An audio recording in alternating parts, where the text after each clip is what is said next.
Next up, we have Mr. Loyd A. Romick.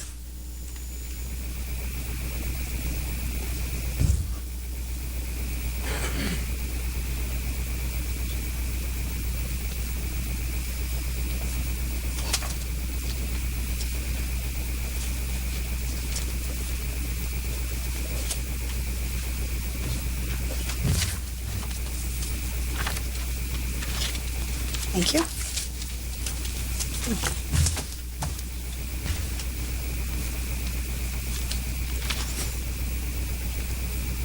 Good evening, Mr. Romick. Good evening. My apologies if this part of this is a little duplicative, but on the December 5th 11 meeting, the superintendent presented to the board a proposed sale of land to St. Mary's Church. In that same meeting, the board illegally approved the sale. The superintendent's presentation was fraud, pure and simple. He was required to provide a valid, independent appraisal to the board. The requirement is clearly spelled out in the Sale of Real Property Board policy.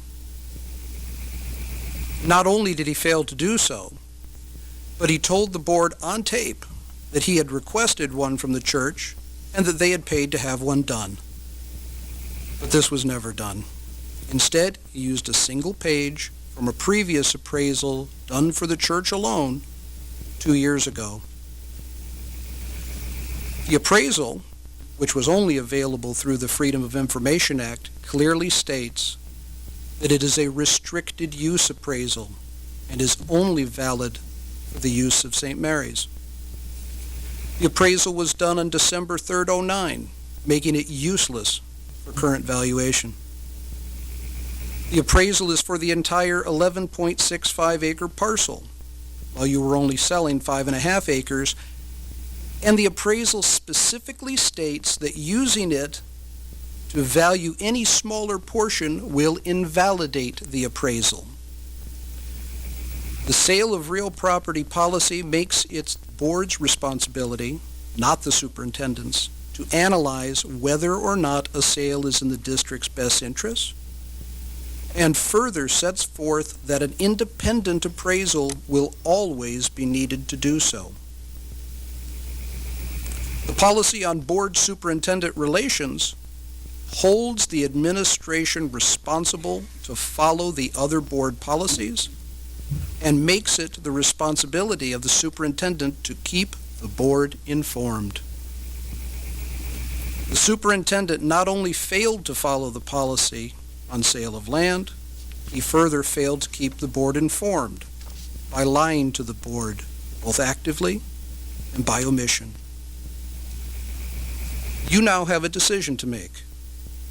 Do nothing and thereby support the superintendent's actions and ignore your own policies, or hold the superintendent accountable, remove him from his position, and invalidate the land sale.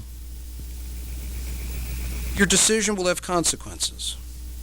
Remember, you have asked the community to trust you to oversee another $190 million of assets.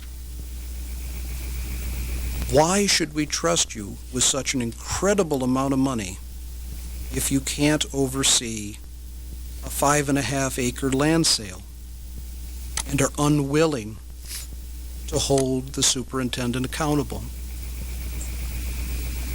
All these documents that I've referenced are available to the public at livonianeighbors.com. Thank you. Thank you, Mr. Rowe.